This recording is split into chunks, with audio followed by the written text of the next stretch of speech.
म छोटो चाहिँ भन्छु तर सबैले सुनिदिनु होला है। सर्वप्रथम यहाँ प्यारो बडा राजुलाई धेरै धेरै धन्यवाद जसले मलाई यसरी बोल्ने मौका दिनुभयो।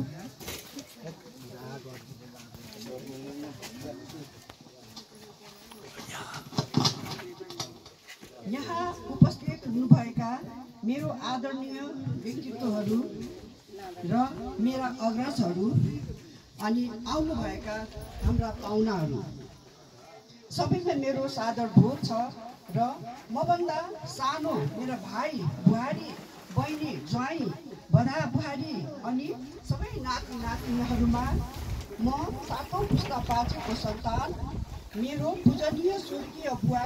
र आमा नन्दकुमार लयाल र तीर्थकुमारी लयालको छोरी म देवी श्रेष्ठ, मेरो श्रीमान डब्लु कृष्ण श्रेष्ठको श्रीमती देवी श्रेष्ठ लयालको धेरै धेरै माया र प्यार छ। आज यहाँ यसरी आफ्नो जन्मथलोमा आएर आफ्नै वंशको आँगनमा भएको कार्यक्रममा यसरी बोल्न पाउँदा म हर्षले गदगद छु र म धेरै दुःख र सङ्घर्ष गरेर मेरो बुवा लगायत सबै अभिभावकहरूको सपना अनि उहाँहरूले थालनी गर्नुभएको अधुरो काम गर्ने अहिले यो सम्पूर्ण टिमहरूलाई नै म मेरो मनैदेखि धेरै धेरै धन्यवाद दिन चाहन्छु। अहिले त मलाई यस्तो लाग्छ कि मैले यो मुखले धन्यवाद मात्रै नभनेर म यो टिमलाई यो मेरो माइतीहरूलाई के गरेर माया गर्नु, सबै संसारको सबैभन्दा धेरै माया दिउँ र यतिले मात्र नपुगेर यो मेरो यो काममा लागेर यो कामलाई सफल पार्ने मेरो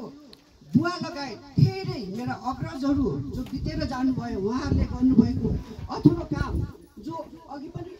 अध्यक्ष भाइहरूले भन्नुभयो धेरै कामको कवि कमजोरीले गर्दा उहाँले पुरा गर्न सक्नु भएको थिएन। यो आज आएर हाम्रो भाइ भतिजा भदैहरूले गर्न सकेकोमा सबैभन्दा धेरै माया गरौँ र सबैभन्दा मिठो कुरा के खुवाउँ जस्तो लाग्छ मलाई है। यसरी यिनीहरूले धेरै धेरै दुःख गरेर आजको यो दिनमा पितृलाई एउटा उहाँहरूको आत्माले पनि शान्ति पाउने काम गरेको छ, जुन कामले गर्दाखेरि त्यो पितृहरूको आशीर्वाद यही मेरो माइती लयाल परिवारले नै पाउँदै हुनुहुन्छ। त्यो पनि एउटा ठुलो राम्रो कुरा हो। भन्न सजिलो छ र तर गर्न गाह्रो छ भन्दै आज मेरो जन्मथलोमा हामी सम्पूर्ण वंशजहरूलाई ल्याई यसरी आफ्नो कुलको कुल पूजा, आफ्नो वंशजको वंशावलीको विमोचन अनि आफ्नो सङ्गठनको वार्षिक साधारण सभा समेत गर्ने गराउने यी मेरा माइतीहरूलाई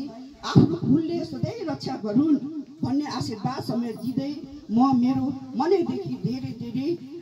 धन्यवाद भन्न चाहन्छु र आगामी दिनहरूमा पनि योभन्दा अझ ठुलो ठुलो कार्यक्रमहरू गर्न सकोस्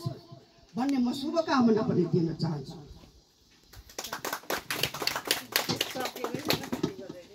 अब अघि दुर्गा दाइले भन्नुभयो जस्तै जय होस् हाम्रो श्वेत भैरव, जय होस् हाम्रो कुल देवता, जय होस् हाम्रो पितृ देवता, जय होस् हाम्रो दावा बजार अनि जय होस् हाम्रो सम्पूर्ण वंशजहरू। धन्यवाद।